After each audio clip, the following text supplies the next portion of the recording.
Film Craig के साथ शुरू होती है, जो उसके होम टाउन हॉलो, मेन का परिचय देती है। ये केवल एक साधारण सा गांव है, जहां वास्तव में कुछ भी नहीं होता है और सभी लोग बोरिंग हैं। जैसा कि वह कहानी सुनाता है, हमें पता चलता है कि क्रेग वर्तमान में हॉलो से दूर चला गया है और 2000 के दशक की शुरुआत में एक बच्चे के रूप में अपना समय याद करता है।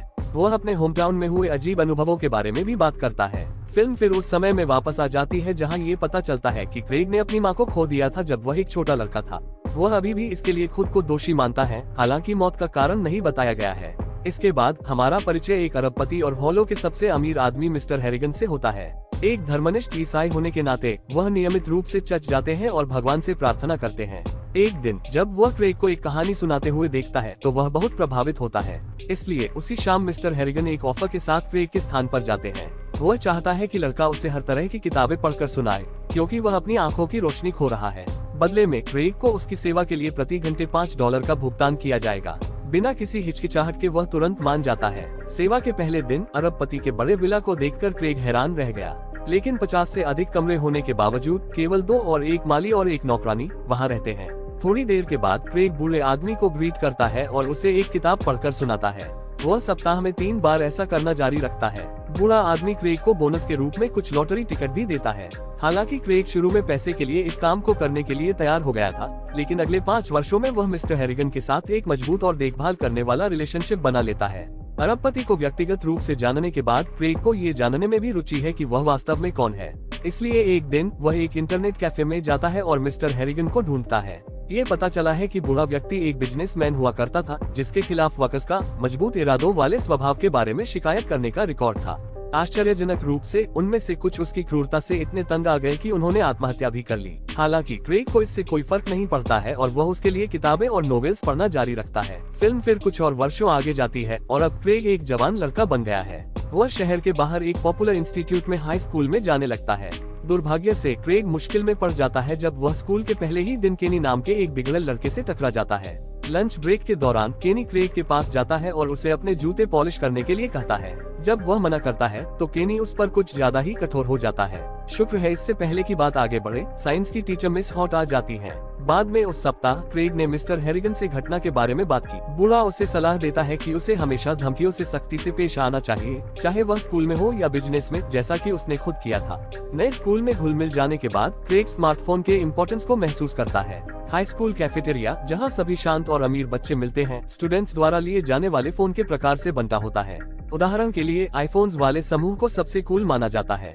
इस भीड़ में फिट होने के लिए क्रेग अपने पिता से आईफोन मांगता है। दुर्भाग्य से उसके पिता तुरंत मना कर देते हैं, उसको केवल अपनी पढ़ाई पर ध्यान देना चाहिए। लेकिन क्रिसमस की शाम को क्रेग को अपने एम्प्लॉयर मिस्टर हैरिगन से बोनस गिफ्ट के रूप में एक और लॉटरी टिकट मिलता है। जब वह इसे स्क्रैच करता है तो वह पाता है कि उसने $3000 जीत लिए हैं। अपने दिन को और भी बेहतर बनाने के लिए उसके पिता उसे क्रिसमस गिफ्ट के रूप में एक आईफोन देते हैं। उसे मिले गिफ्ट से उत्साहित महसूस करते हुए क्रेग अपने नए आईफोन का उपयोग पहले मिस्टर हैरिगन को कॉल करने के लिए करता है, ताकि उन्हें लॉटरी टिकट के लिए धन्यवाद दिया जा सके जो उसने जीता था। वे थोड़ी देर चेक करते हैं। स्कूल में अगले दिन क्रेग उत्साह से अपने दोस्तों को अपना नया फोन दिखाता है।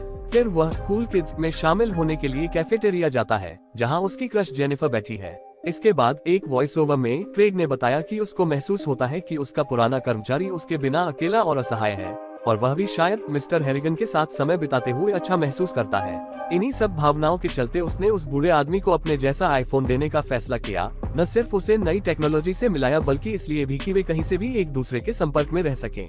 इसलिए क्रेग फोन खरीदता है और प्यार से अपने एम्प्लॉयर को देता है। शुरुआत में मिस्टर हैरिगन ऐसे मॉडर्न ऑब्जेक्ट्स को अपने पास रखने से इनकार करते हैं। उनका मानना है कि वह उनके आदी हो जाएंगे। हालांकि मिस्टर हैरिगन फोन द्वारा जल्दी से बह गए जब क्रेग ने उन्हें लाइव ट्रैकिंग स्टॉक की कीमतों की प्रोसेस दिखाई। वह अप टू डेट समाचार भी पढ़ सकता है, न्यूज़पेपर से उल्टा, जो एक दिन देर से समाचार देते हैं। अगले कुछ हफ्तों में क्रेग उसे नई चीजें सिखाता है जो स्मार्टफोन से की जा सकती हैं। मिस्टर हैरिगन डिवाइस में इतने अधिक खो जाते हैं कि क्रेग द्वारा उनके लिए पढ़ी जाने वाली पुस्तकों में भी उनकी रुचि समाप्त हो जाती है। वह पूरे दिन बस अपने फोन को स्क्रॉल करता रहता है। जैसे जैसे दिन बीतते हैं, हम देखते हैं कि मिस्टर हैरिगन बीमारियों की चपेट में आ रहे हैं, क्योंकि उन्हें रात में ऑक्सीजन मास्क पहनना पड़ता है। दुर्भाग्य से घटना जल्द ही हमला करती है जब एक सुबह क्रेग हमेशा की तरह विशाल घर का दौरा करता है, तो वह मिस्टर हैरिगन को अपनी बुढ़ापे से जुड़ी बीमारी से मृत पाता है। चूंकि 2 हाउसकीपर छुट्टी पर हैं, वह घबरा जाता है और अपने पिता को फोन करता है, और पिता उसे मदद आने तक खड़े रहने की सलाह देते हैं। तब तक आंखों में आंसू लिए क्रेग आखिरी बार अपने करीबी दोस्त के लिए एक किताब पढ़ता है। अगले सीन में क्रेग, उसके पिता और कुछ कम्युनिटी के लोग मिस्टर हैरिगन के अंतिम संस्कार के लिए एक साथ इकट्ठा होते हैं। लड़का अपने साथी को खोने के बाद टूट गया है, लेकिन वह अभी भी अपनी कुछ पसंदीदा किताबें पढ़ने की कोशिश करता है। इसके बाद वह मिस्टर हैरिगन के फोन को दफनाने से पहले लाश के कपड़ों के अंदर चुपके से डालने का फैसला करता है। अंतिम संस्कार के तुरंत बाद मिस्टर हैरिगन के पर्सनल फाइनेंस मैनेजर क्रेग और उसके पिता से संपर्क करते हैं। उन्हें पता चलता है कि बूढ़े व्यक्ति ने क्रेग को हायर स्टडीज में मदद करने के लिए अपनी वसीयत में $8 लाख की एक बड़ी राशि छोड़ी है। इस तरह के एक बड़े भाग्य और मृत व्यक्ति के लिए प्यार और सम्मान से बाहर क्रेग मिस्टर हैरिगन के फोन पर एक वॉइस मेल छोड़ देता है। वह कहता है कि अगर वह अपने पुराने दोस्त को वापस पा सकता है तो वह पूरा पैसा छोड़ देगा। क्रेग एक टेक्स्ट मैसेज भी छोड़ता है जिसमें वह लिखता है कि वह एक साथ बिताए गए समय को कैसे याद करता है और यहाँ से अब चीजें नेचुरल होने लगती हैं। अगली सुबह क्रेग को एक जवाब मिलता है जो मिस्टर हैरिगन के नंबर से एक बहुत ही सीक्रेट मैसेज है। इस अजीबोगरीब घटना से चौंककर उसने अपने पिता को इसके बारे में बताया, लेकिन उसके पिता को पूरा विश्वास है कि कोई उसके साथ मजाक कर रहा होगा। जब क्रेग इस तरह का जवाब नहीं सुन सकता है और उसे जिंदा होने की उम्मीद में मिस्टर हैरिगन की कब्र खोदने पर जोर देता है तो उसके पिता उसे समझाते हैं। जाहिर है बूढ़ा उस दिन अकेला था और ज्यादा बोरियत के कारण दिल का दौरा पड़ने से उसकी मृत्यु हो गई। शरीर की जांच के बाद पोस्टमार्टम के परिणामों ने इसकी पुष्टि की। ये सुनकर क्रेग वापस होश में आता है और अपने पिता की बात मानता है। जैसे जैसे दिन बीतते हैं क्रेग शोक मनाता रहता है, लेकिन वह स्कूल जाना बंद नहीं करता। एक दिन जब केनी नशीले पदार्थ बेच रहा होता है तो उसे रंगे हाथों पकड़ा जाता है और स्कूल से निकाल दिया जाता है। दुर्भाग्य से उसे लगता है कि क्रेग ही वह था जिसने उसकी इस बात का खुलासा किया था। इसलिए एनुअल डे पर वह स्कूल के अंदर घुसता है और क्रेग की पिटाई करता है। इतना सब कुछ होने के बाद भी अधिकारी इसकी सूचना अधिकारियों को नहीं देते हैं। इसके बजाय वह इसके बारे में मिस्टर हैरिगन के नंबर पर वॉइस मेल पर बात करता है। जाहिर है कि कुछ भी होने की उम्मीद नहीं है, लेकिन केवल अपने दुख को बांटने के रूप में। लेकिन हर किसी को आश्चर्य होता है, केनी जल्द ही एक दुर्घटना में मारा जाता है। हालांकि यह बताया गया कि वह बहुत नशे में था और अपनी दूसरी मंजिल के बेडरूम से गिर गया था। हम उसके शरीर को उसके हाथ में जूता पॉलिश की कैन के साथ देखते हैं और उसके मुंह पर कुछ पॉलिश लगी हुई है। ये बेहद दिलचस्प है क्योंकि क्रेग और केनी की पहली बातचीत में केनी ने क्रेग को धमकी दी थी कि या तो उसके जूते पॉलिश करे या पॉलिश खा ले। इस बीच क्रेग अपना दिमाग खो देता है क्योंकि वह अब पूरी तरह से मानता है कि मिस्टर हैरिगन के भूत ने उसको मार डाला। वह मिस्टर हैरिगन के अतीत में और अधिक रिसर्च करता है और उसे एक ऐसे व्यक्ति के बारे में पता लगता है जिसने एक बार अरबपति के लिए काम किया था, लेकिन चोरी करते पकड़े जाने के बाद उसे निकाल दिया गया था।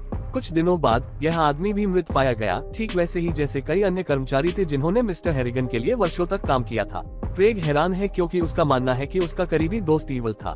वह नया फोन खरीदकर अपना फोन नंबर बदलने का फैसला करता है। हालांकि वह पुराना फोन रखता है क्योंकि ये उसका पहला फोन है। कुछ समय के लिए सब कुछ ठीक लगता है। क्रेग हाई स्कूल से ग्रेजुएट होकर और बोस्टन में जर्नलिज्म कोर्स के लिए कॉलेज में जाता है। वह बताता है कि वह अपनी पढ़ाई में काफी अच्छा कर रहा है, लेकिन अचानक एक दिन उसके पिता ने उसे एक और चौंकाने वाली और दुखद खबर देने के लिए फोन किया। ये पता चलता है कि उनकी हाई स्कूल की साइंस टीचर मिस हॉट की एक दुर्घटना में दर्दनाक मौत हो गई है। अपने हाई स्कूल के दिनों के दौरान क्रेग टीचर के करीब हो गया था क्योंकि वह अकेली थी जिसने उसे मुसीबत के समय में साथ और कंपनी दी थी। क्रेग फिर अपने होम टाउन लौटता है और उसे पता चलता है कि इस दुर्घटना में आरोपित व्यक्ति डीन विटमोर ड्राइव के दौरान शराब पी रहा था। शराब पीकर गाड़ी चलाने के मामले में वह पहले भी गिरफ्तार हो चुका है। हालांकि क्रेग और अन्य स्टूडेंट्स चाहते हैं कि डीन को उसकी लापरवाही के लिए दंडित किया जाए। अदालत ने उसे केवल 6 महीने के लिए रिहा पर जाने का आदेश देकर उसे छोड़ दिया। इस बात से क्रोधित कि न्याय नहीं दिया गया, क्रेग ने मामलों को अपने हाथों में लेने का फैसला किया। वह अपने पास मौजूद अनयूजुअल सुपरनेचुरल पावर को याद करता है और बिना समय बर्बाद किए वह मिस्टर हैरिगन के नंबर पर एक वॉइस मेल छोड़ता है जिसमें डीन विटमोर की हत्या की रिक्वेस्ट किया गया है। अगले ही दिन क्रेग को अपने हरकतों के बारे में बुरा लगता है और आशा करता है कि किसी को चोट नहीं पहुंचेगी। वह इंटरनेट चेक करता रहता है कि डीन जिंदा है या नहीं। दुर्भाग्य से उसका डर सच हो जाता है क्योंकि डीन रिहैब सेंटर के शावर में मृत पाया जाता है जहां वह रह रहा था। अब जब वह पूरी तरह से समझ गया है कि क्या हो रहा है तो क्रेग बौखला गया। वह ये भी समझने लगता है कि वह टेक्निकली 2 लोगों डीन और केनी की हत्याओं के लिए जिम्मेदार है। इस घटना के बाद क्रेग मिस्टर हैरिगन के घर जाता है और सुपरनेचुरल होने वाले किसी भी सुराग की खोज शुरू करता है। उसे कमरे में ज्यादा कुछ नहीं मिला, लेकिन जब वह एक गुप्त कोठरी खोलता है तो उसे मिस्टर हैरिगन की पुरानी तस्वीरें मिलती हैं। क्रेग ने हमेशा मिस्टर हैरिगन से सवाल उठाया था कि इस पद के लिए दूसरे लड़कों जो उससे भी अच्छा पढ़ सकते थे उन्हें क्यों नहीं रखा। अब आखिरकार उसे अपना जवाब मिल गया है। उनकी तरह ही मिस्टर हैरिगन ने भी बहुत कम उम्र में अपनी मां को खो दिया था और यही कारण है कि उन्होंने क्रेग को दूसरों से ज्यादा पसंद किया। अगले दृश्य में क्रेग कब्रिस्तान का दौरा करता है और मिस्टर हैरिगन की कब्र से बात करना शुरू करता है। उसका कहना है कि वह अब उस बूढ़े व्यक्ति के नंबर से मिले मैसेज को समझता है। इसका मतलब था कि मिस्टर हैरिगन क्रेग से उससे संपर्क बंद करने के लिए कह रहे थे। क्रेग के अनुसार इसका मुख्य कारण या तो यह है कि मिस्टर हैरिगन इन लोगों द्वारा परेशान किए गए थे, इसलिए वह शांति से आराम करने में असमर्थ थे, या वह नहीं चाहते थे कि क्रेग को चोट लगे क्योंकि यंग लड़का वास्तव में प्रवेश कर रहा था क्रोध और प्रतिशोध की मानसिक स्थिति में। कब्र की यात्रा के बाद उसका पुराना फोन उसके और मिस्टर हैरिगन के बीच बातचीत का आखिरी साधन आखिरकार झील में फेंक दिया गया। यह उनकी पैरानॉर्मल डिस्कशन को समाप्त करता है। क्रेग भी अपने मौजूदा फोन से छुटकारा पाना चाहता है, लेकिन ऐसा करने में असमर्थ है क्योंकि सेल फोन मॉडर्न लाइफ का अंग बन गए हैं। फिल्म समाप्त होती है जहां क्रेग अपनी मृत्यु के बाद खाली जेबों के साथ दफन होने की इच्छा व्यक्त करता है। इसका मतलब है कि वह कुछ भी नहीं चाहता, खासकर मोबाइल फोन। इस तरह के और वीडियो के लिए सब्सक्राइब करें, नोटिफिकेशन चालू करें और चैनल की मदद करने के लिए लाइक करें। देखने के लिए धन्यवाद।